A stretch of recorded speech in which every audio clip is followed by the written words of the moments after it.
लोगों को 17% आरक्षण मिलता है। लेकिन आज अगर आप लोग सब लोग बाबा साहब को मानते हो तो कसम खाओ कि एक बेंच पे सब लोग इकट्ठा हो गए कि नहीं हो गए। बताओ।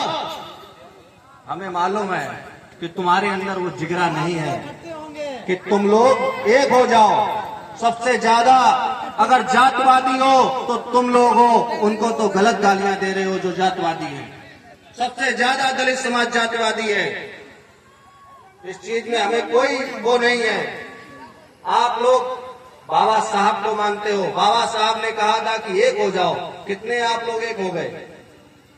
आप लोगों के अंदर जो नफरतें भरी हैं, बस इसी का फायदा वो 2% लोग उठा रहे हैं।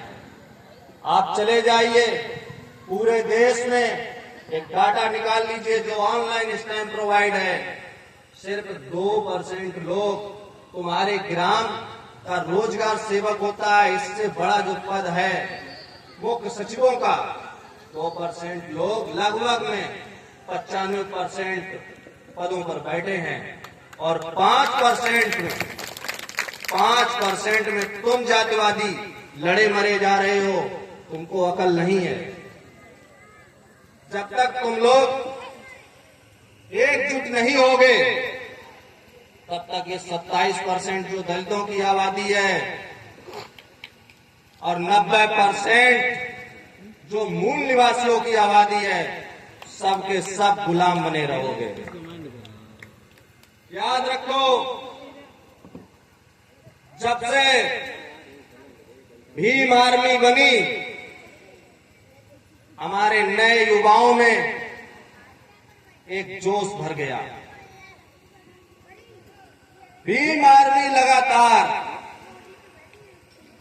खासकर दलितों की, इसके बाद मुसलमानों की और पिछड़ों में जो जातियां दब गई हैं उनका कहीं वर्चस्व नहीं है। चाहे वो कुशवाहा समाज हो, चाहे वो तेली समाज हो, चाहे नाई समाज हो,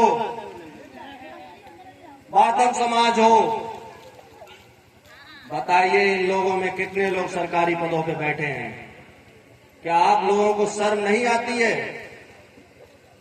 बताओ, शर्म नहीं आती है? इतनी जनसंख्या होने के बावजूद आप लोग मार खा रहे हो, बोल भी नहीं पा रहे हो, हाँ का जवाब हाँ नहीं कर पा रहे हो, तो क्या फायदा है बाबा साहब बी आर अम्बेडकर को मानने का? उनके विचारों को जानना चाहते हो तो पहले पढ़ना पड़ेगा। बैठे सुन रहे कौन क्या कह रहा है। अरे हम तो सुधर गए, लेकिन आप कब सुधरेंगे? हमारी 12-15 साल की घरों में लड़कियां हो जाती हैं। हम लोगों के एक अलग ट्रेंड है। 15 साल की लड़की हुई, उसकी शादी कर दो भाई। उसको पढ़ाना नहीं है, उसकी शादी कर दो। अब 15 साल की लड़की किसी के घर जाएगी तो वो क्या जिम्मेदारी समझेगी? फिर क्या होता है, साल 2 साल बाद वो आ जाते हैं, कोर्ट कचहरी के चक्कर काटते हो। अगर आप लोग सुधर जाओ तो मैं ये वादा करता हूं कि जो कोर्ट कचहरी में 90% हम लोगों के मुकदमे चल रहे हैं और वकील 2% वालों के, तो रुपया किसका खर्च हो रहा है? 90% वालों का। तुम लोग रुपया खर्च करने जाते हो। तुम्हारे कितने वकील हैं यहाँ पे? कितने हैं? अरे हैं और ना होंगे।